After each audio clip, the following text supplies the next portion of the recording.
Welcome to Short Course, episode 99 for April 21st, 2023. I'm your host, Ben Barry. This is my second time recording this episode. I had an episode ready to go last night, and then today on Friday, the board dropped the minutes from the meeting that happened this Tuesday, which didn't necessarily clarify everything, but at least gives us some specifics to discuss. So I figured it was better to cover that than go with what I had yesterday, which was less information. So the big news this week is that Yee-Min Lin, the president of USPSA, has had his chief range officer certification revoked, which triggered a USPSA bylaw that means that he is considered to have resigned from office as soon as that happened. This appears to stem, according to the rumor mill, this is not confirmed by anything, but it adds up based on the timing. This appears to stem from him working the Roadrunner shootout, which was a level 2 match in California at the end of March, so about 3 weeks ago. And apparently somebody at that match filed a formal complaint, which began the NROI discipline process. This is a policy that I don't know is especially well known, something that Area 8 Director Ted Murphy said in a Facebook post today was drafted in 2021, so relatively recently. But the policy basically says, so it lays out two tiers of incidents, basically a tier 1 incident being an isolated, relatively minor incident, or a tier 2 level of discipline being a pattern of minor incidents or one serious incident. Now, what minor and serious mean isn't defined, so it's left up to the interpretation. And in practice, both tier 1 and tier 2 result in basically the same things. They can range anywhere from a letter of warning, basically a written warning, up to not being allowed to renew your certification or being required to take some mandatory retraining, up to having your certification immediately revoked. And in the case of tier 2 discipline examples, having DNROI forward to the board of USPSA a recommendation that you be banned from the sport. So obviously that would be something egregious, for example, in a Paul Hendricks type situation where he was found to be repeatedly changing scores when reading the time off to the scorekeeper. If that had gone through this complaint process and been a tier 2 incident, it could have resulted in that recommendation, and then the board would take that up as a member discipline issue. So this week there was a regularly scheduled board meeting with an agenda of items, many of which are still left over from the January in-person board meeting. Many things to discuss on the agenda here, but on Monday, the result of this NROI discipline process against Yee-Min apparently on that day resulted in his RO certification being revoked. And this could be seen by looking at his profile on the USPSA website. And then the next day, the board meeting happened, and looking at the USPSA contact page, after that meeting, he was not listed as the president anymore. They took his name and picture off that page, and so the position was presumed vacant. That was all that we knew for sure. There were some rumors and some leaks from the meeting, but that was what we could tell publicly until the meeting minutes were released today. And all that the minutes say on the topic, they list Yee-Min as being absent, and so he was not in the meeting. And they just say that on Monday, April 17th, the board of directors was notified that the president had his RO certification revoked. The vice president has assumed the role of acting president. That's Area 8 Ted Murphy, pending the completion of the president's appeal hearing. The hearing will be scheduled as soon as is practical. So looking at the policy itself, it says that appeals for level 1 through 3 incidents will be heard by a committee convened by DNROI himself.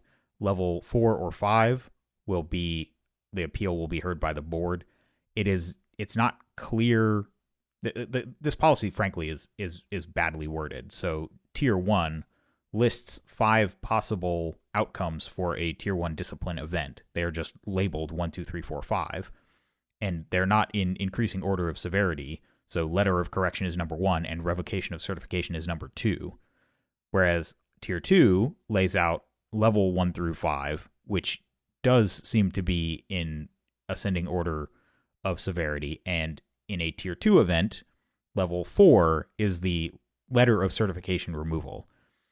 And presumably because this was a single incident at a single match, unless this was a serious event, this is being treated as Tier 1, which means, is it technically a level? I mean, the whole thing is just, it's very mushy. If you read the thing, Tier 2 has very clear level 1, 2, 3, 4, but this Tier 1, again, it's not clear. The two possible outcomes, though, that are laid out in this policy is the appeal will either be heard, again, by a committee convened by DNROI, or it will go to the full board. Now, this has been generating a lot of heat this week, as you might imagine. The unilateral and unexpected removal of the sitting president from office might have that effect. So it's very possible that the board will hear the appeal and then vote to reverse because the level of heat that they're getting is unbearable. It's hard to say.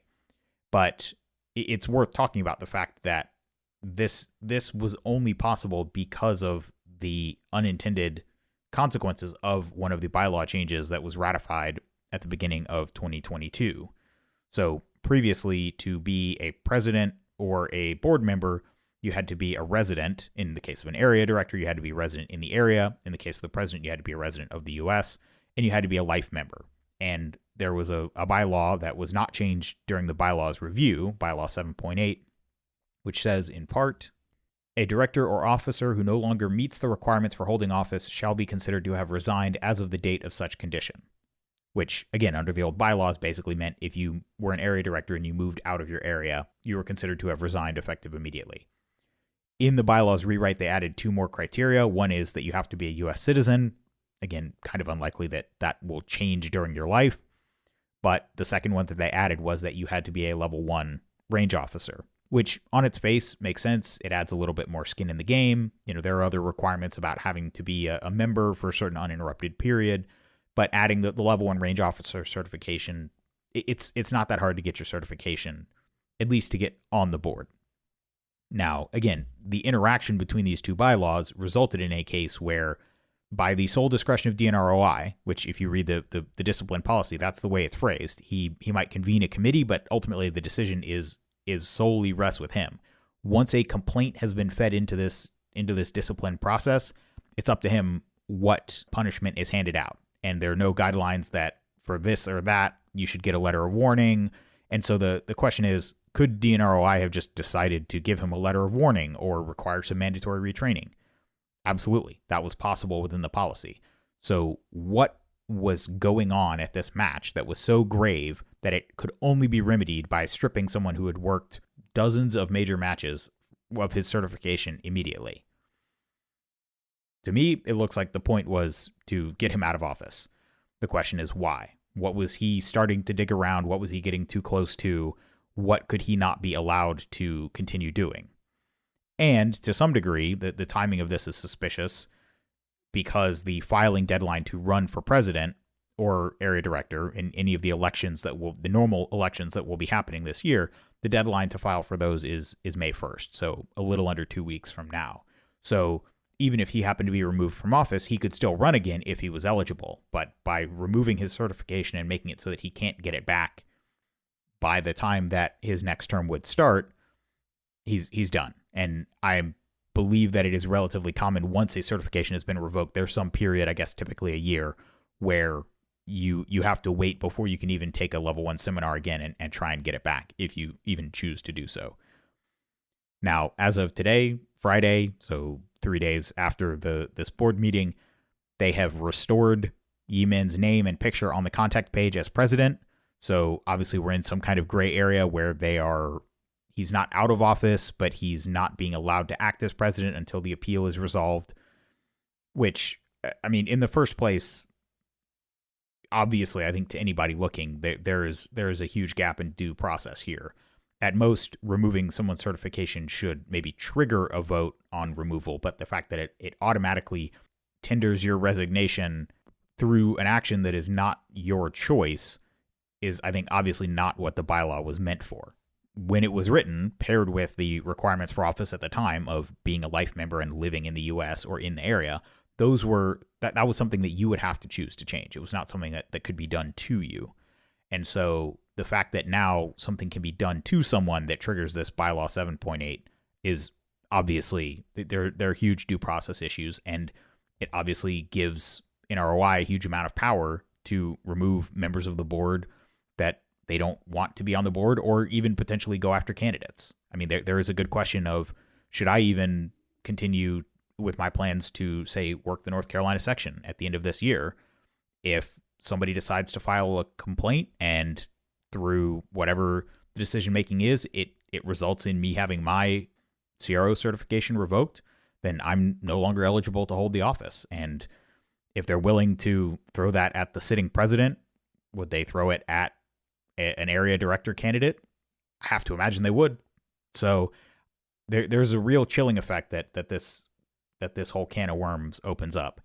Again, we will see if the board backpedals and says, well, there should be due process, and so we're going to review the appeal and reinstate. And, we'll see. I mean, obviously they have an escape hatch out of this now by saying, well, until the appeal is heard and until we get a chance to vote, nothing's finalized.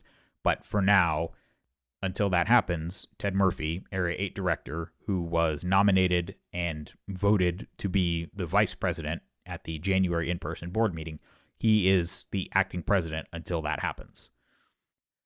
Now, the place where this gets really weird is in the course of events this week, there was some digging done on the existing area directors, and it was discovered that Area 4 Director Mel Rodero, who took office beginning of this year, does not and has not had a range officer certification.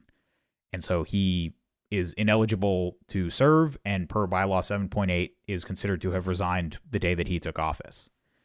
Now, the minutes that were released today are contradictory, or at least obfuscate reality a little bit by saying that on April 18th, 2023, so the day of the board meeting, the board was notified that A4 Director had not acquired an RO certification. The BOD originally gave A4D a period of time due to the lack of RO certification required for position. Due to extenuating personal circumstances, he was unable to complete this.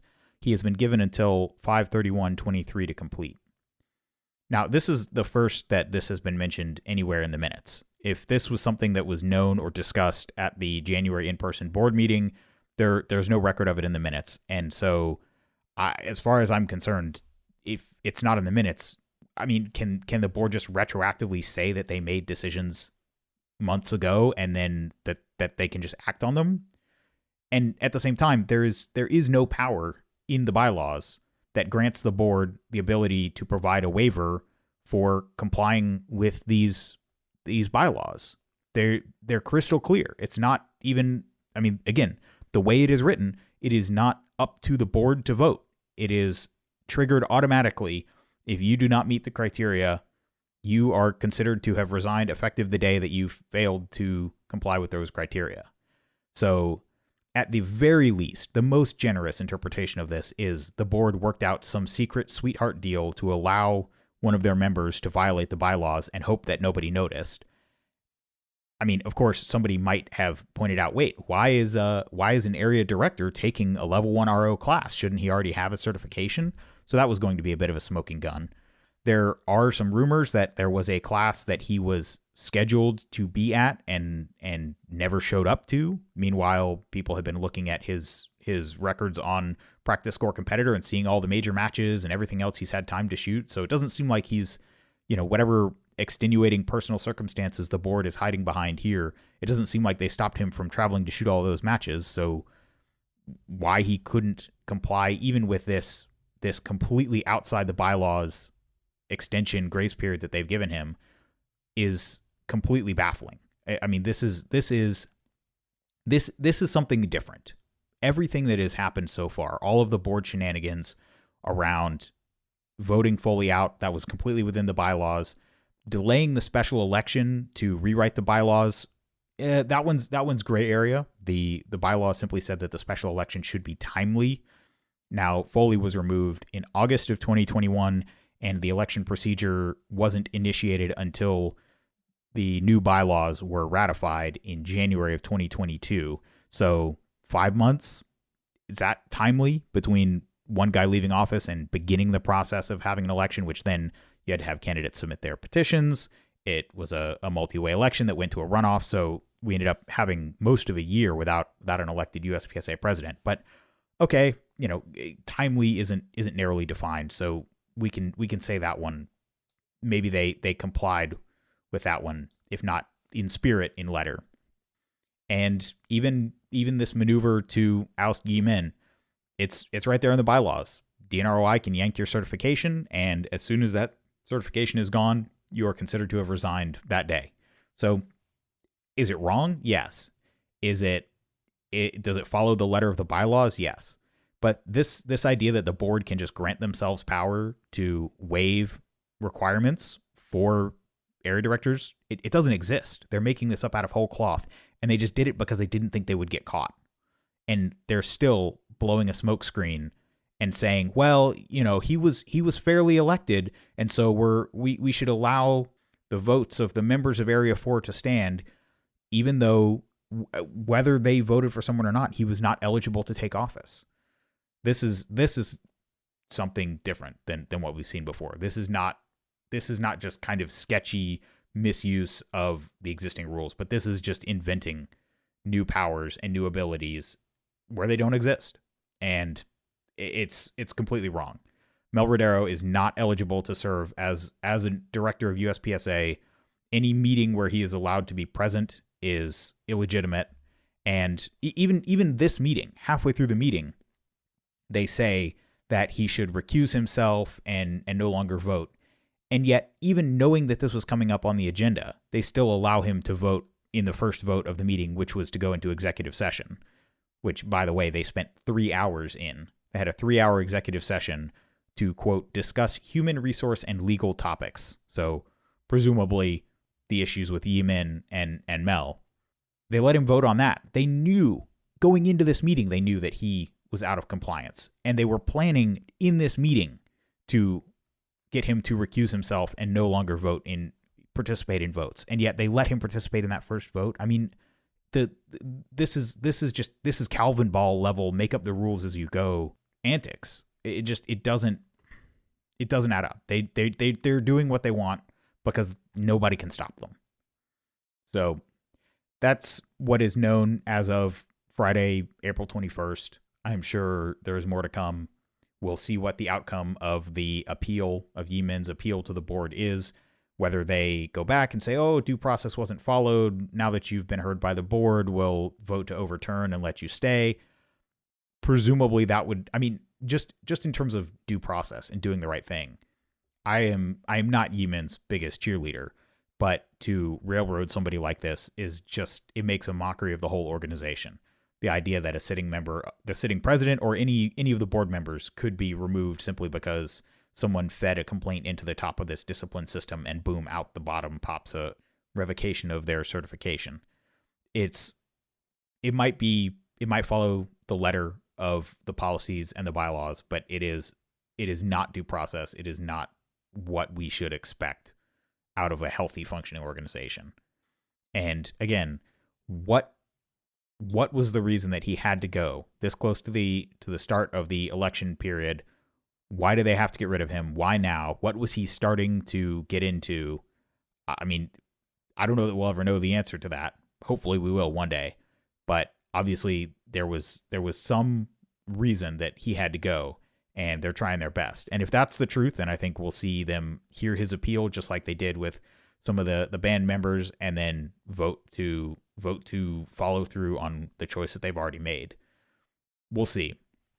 And then the other question is, are they going to get enough member outcry that they do the right thing and declare Mel to have been invalid and unable to continue to serve and hold a special election to fill his seat? Because he does not meet the bylaws. They have no power to grant any kind of waiver or extension.